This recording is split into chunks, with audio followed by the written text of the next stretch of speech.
အားလုံးတာလီဆိုပါအားလုံးမင်္ဂလာပါ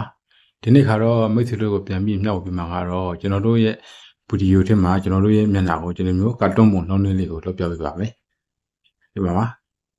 ကျွန်တော်တို့ရဲ့မျက်နှာကိုဘယ်သူမှမမှတ်မြော်ကျွန်တော်တို့ရဲ့မျက်နှာကိုကာတွန်းပုံလုပ်လို့ရပါတယ်တော်တော်လေးလေးမိုက်ပါတယ်โอเคဒါကိုမိတ်ဆွေတို့ကျွန်တော်ဖွင့်ပြမယ်နော်ကြည့်တာနောက်ပြပါတော့လိုက်ပေါ်မှာဖုန်ကြုံနေတဲ့မိတ်ဆွေတွေများအတွက်တော်တော်လေးအဆင်ပြေမယ့်နေရာလေးတစ်ခုပါအဲဒါကတော့ကျွန်တော်တို့ Messenger နှစ်ခုရဲ့ Facebook နှစ်ခုရဲ့ဖွင့်သွင်းလေးကိုလုပ်ရပြီးโอเคကျွန်တော်တို့ဒီလိုမျိုးကာတွန်းပုံကိုကျွန်တော်တို့ဘယ်လိုလုပ်ရလဲဆိုတာကိုဒီနေ့မိတ်ဆွေတို့ကိုပြန်ပြီးတော့ရှင်းလင်းလုပ်ပေးပါမယ်တော်တော်လေးလေးမိုက်ပါတယ်ကျွန်တော်ကလေးမှာဒီ comment ထဲမှာတယောက်ဒီ brother တယောက်မေးထားတယ်ဗျာဒီဟာလေးကိုပြန်လုပ်ပေးပါဆိုတော့ကျွန်တော်လုပ်ပေးပါမယ်โอเคဒီလိုမျိုးကာတွန်းပုံလုပ်နေတယ်ဗျာမိတ်ဆွေတို့က line ပေါ်မှာကိုမျက်နှာလေးမပြချင်ဘူးပိတ်စင်လေးရှာချင်နေဆိုရင်ဒီလိုမျိုးမျက်နှာကိုကာတွန်းပုံလုပ်ပြီးတော့ဒီကျွန်တော်တို့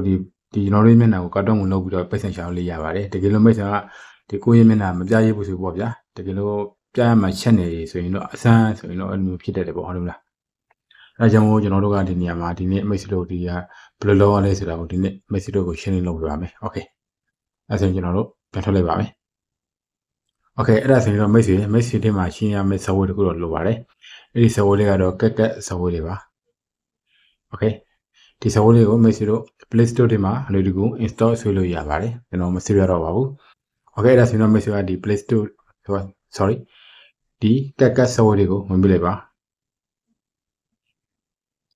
โอเค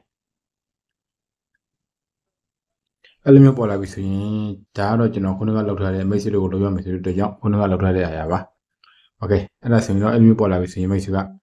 ေတို့မှာဘာမှမလုပ်သေးဘူးဆိုရင်ဒီမှာ new project ကိုနှိပ်ပြလိုက်ပါโอเค new project ကိုနှိပ်ပြလိုက်ပါโอเ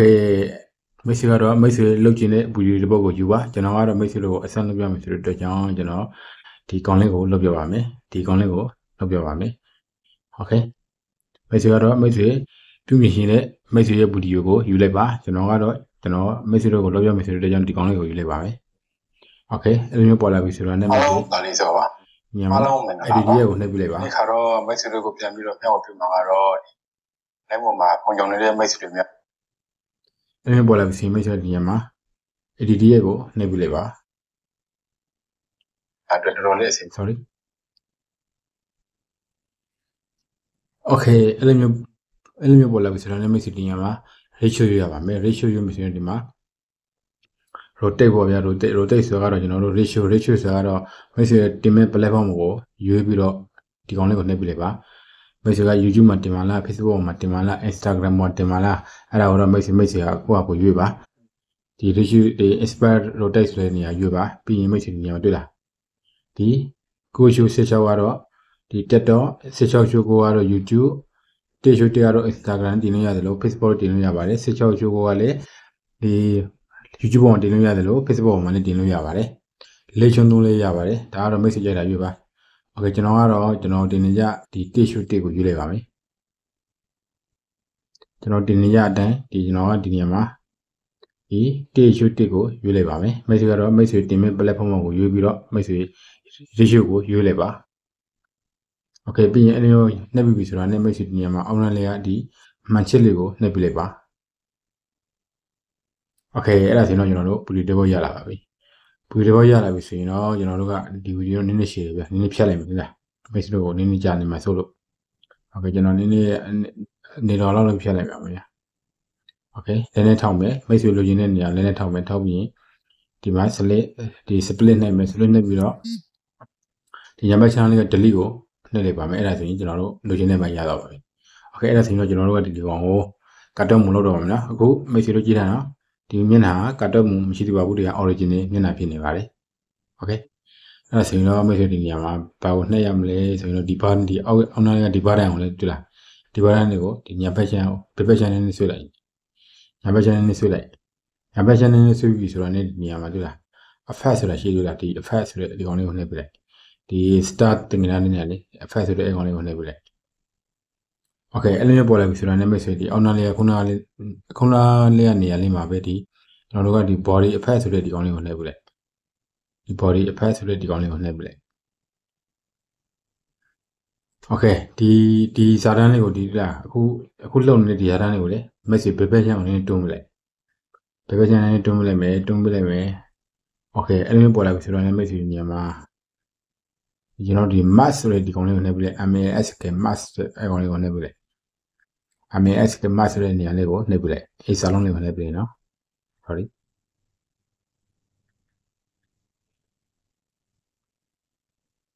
okay ဒီနေရာမှာရှိပြီလားဒီနေရာမှာမရှိဘူးဆိုရင် message ဒီနေရာမှာအောင်နှိပ်ရမလဲဆိုရင်နောက်တစ်ခေါက်ဒီနေရာမှာဒီ ROLE row ဆိုတဲ့ဒီကောင်လေးကိုနှိပ်ပြလိုက် ROLE row ဆိုတဲ့အဲ့ကောင်လေးကိုနှိပ်ပြလိုက်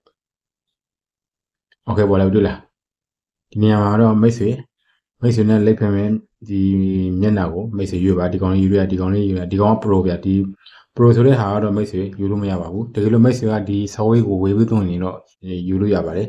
ကျွန်တော်တို့က free သုံးလို့ဆိုတော့ကျွန်တော်ကဒီ pro ဆိုတဲ့နေစာလေးပိုင်ရင်ကျွန်တော်တို့ဒီ pro ဆိုတဲ့စာလေးပိုင်ရင်ကျွန်တော်တို့ယူသုံးလို့မရပါဘူးကျွန်တော်ဒါပတ်စံပြီးသုံးရတဲ့နေရာမို့လို့ပါโอเคကျွန်တော်တို့သုံးလို့ရတဲ့နေရာပဲနေရာလေးဆိုရင်တော့ဒီမှာ pro လို့ရေးလို့မပါတဲ့နေရာတွေကိုကျွန်တော်တို့အကုန်လုံးကျွန်တော်တို့သုံးလို့ရပါတယ်ဒီမှာတွေ့လားโอเคကျွန်တော်လုပ်နေရဒီကတ်တုံးလေးကတော့ဒီကောင်လေးပါဗျာဒီကောင်လေးပါကတ်တုံး face ဆိုတဲ့အောက်မှာစာသားလေးပါတွေ့လားကတ်တုံး face ဆိုပြီးတော့အောက်မှာစာသားလေးပါအဲ့ကောင်လေးကိုနှိပ်လိုက်ဟာဒီပါအဲ့ကောင်လေးနှိပ်လိုက်ပြီဆိုတော့ဒီခါတိုင်မှမတွေ့ အားလုံးတာလေးစောပါ ဟုတ်လား အားလုံးမင်္ဂလာပါ ခါတိုင်မှမတွေ့လားโอเคတိုင်မှတော့ဆိုတော့ကျွန်တော်တို့ကမျက်နှာလေးရတော့ပြီမျက်နှာရပြီဆိုတော့ကျွန်တော်တို့ကဒီနေရာမှာဒီအမှန်ရှစ်လေးကိုနှိပ်ပြလိုက်လားအမှန်ရှစ်လေးကိုနှိပ်ပြလိုက်မိတ်ဆွေဟာဒီကောင်လေးကိုနှိပ်ပြလိုက်โอเคအဲ့ဒါဆိုရင်ကျွန်တော်တို့ဒီမှာရပြီဆိုတော့ကျွန်တော်တို့ကဒီကောင်လေးကို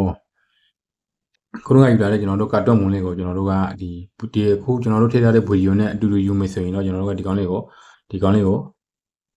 အဲ့လိုနောက်ဆွဲပြလိုက်ရင်ဒီမှာအတူတူကြားတော့ပြီလားအဲ့ဒါဆိုရင်ဗီဒီယိုနဲ့တူရဲ့ဒီဖိမျက်နှာနဲ့ဒီကတ်တော့မျက်နှာနဲ့အတူတူဖြစ်တော့တွေ့လား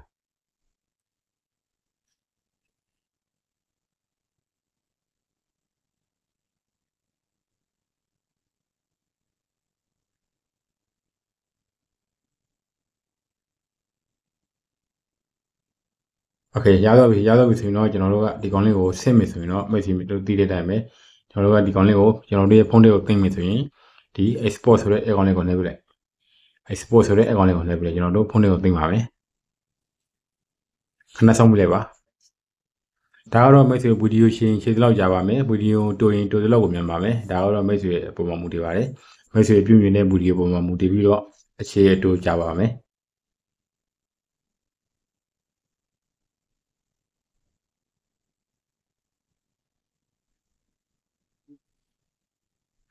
โอเคအဲ့လိုမျိုးပေါ်လာပြီစီမိတ်ဆွေဒီပေါ်နားလေးကဒီညာဖက်ချမ်းပေါ်နားလေးတောင်းကဒီ dance ဆိုတဲ့နေရာလေးကိုနှိပ်ပြလိုက် dance ဆိုတဲ့နေရာလေးကိုနှိပ်ပြလိုက်โอเคအဲ့ဒါဆိုရင်ကျွန်တော်တို့ရတော့ပြီအဲ့ဒါဆိုရင်မိတ်ဆွေဘယ်နဲ့ပြန်ထည့်ပြလိုက်ဘယ်နဲ့ပြန်ထည့်လိုက်ပြီးရင်မိတ်ဆွေဗီဒီယိုဆိုတဲ့နေရာကိုမိတ်ဆွေမှာဗီဒီယိုသိတဲ့နေရာလေးကိုဝင်ပြလိုက်ကျွန်တော်မှရှိတဲ့ဒီဗီဒီယိုသိတဲ့နေရာကိုဝင်ပြလိုက်ဗီဒီယိုဆိုတဲ့နေရာကိုဝင်ပြလိုက်မိတ်ဆွေကတော့မိတ်ဆွေမှာရှိတဲ့ဗီဒီယိုဆိုတဲ့နေရာကိုဝင်ပြလိုက်ပါโอเคအခုစီရင်ဒီမှာတွေ့လားမိတ်ဆွေတို့ကိုပထမဆုံးတစ်ခေါက်ပြတဲ့ပုံကဒီပုံလေးဟုတ်ပြီလားအခုကျွန်တော်မိတ်ဆွေတို့ကိုအခုချက်ချင်းလုပ်ပြတဲ့ပုံကဒီပုံလေးဟုတ်ကဲ့ဒီကောင်လေးကိုကျွန်တော်နှိပ်လိုက်မယ်နော်အဲကောင်လေးဟုတ်ကဲ့မိတ်ဆွေတို့ကျွန်တော်တို့ကြည့်ရအောင်ဟာတွေ့လားဒီမှာတခါလေးကတ်တွန်းပုံတခါလေးကြောင်းတော့ပါတွေ့လားတွေ့လားဒါကတော့ဘယ်လိုနေရာမှာသုံးမျိုးလေးဆိုတော့မိတ်ဆွေကဖြစ်တဲ့ပုံပေါ်မှာဗီဒီယိုလေးတင်ရှင်နေကိုယ်မျက်နှာပါမလေးကြောက်တယ်ဟုတ်တယ်မလားပြီးရင်ဒီမျက်နှာနဲ့ဒီကင်မရာနဲ့တိရှိမှာမျက်နှာကင်မရာရှိမှလေးစကားမပြောရဘူးဆိုရင်တော့မိတ်ဆွေပထမဆုံးအနေနဲ့ဒီလိုမျိုးစမ်းလို့ကြည့်ပါကျွန်တော်လည်းဒီလိုပုံစံတိုင်းပဲလောက်လာခဲ့တာပါအဲဒါကြောင့်မို့လို့မိတ်ဆွေတို့ကိုညွှန်းတာပါကျွန်တော်လည်းစချင်းဆိုတော့ဗျာအဆင်မပြေဘူးဟုတ်တယ်မလားစကားပြောရမှာချက်တယ်အဲဒါကြောင့်မို့မိတ်ဆွေတို့ line ပေါ်မှာပတ်စံရှာမယ်ဆိုရင်တော့ဒီကိုမျက်နှာလေးမပြချင်ဘူးပထမဒီအစချင်းဆိုတော့အဲ့လိုမျိုးကတ်တော့မုံလေးလောက်ပြီးတော့အရင်တင်ကြည့်ပါပြီးမှတဖြည်းဖြည်းနဲ့မိတ်ဆွေရဲ့ပုံကိုတင်လာပါအဲ့ဒါဆိုရင်တော့မိတ်ဆွေတို့တဲ့လုံးဝအဆင်ပြေပါတယ်ဗျာโอเคဒါလေးကတော့မိတ်ဆွေတို့ကိုဒီကတ်တော့ကိုမျက်နှာကိုကတ်တော့မုံလေးကိုလောက်ပြပေးတာပါမိတ်ဆွေတို့အားလုံးအဆင်ပြေကြပါစေဗျာ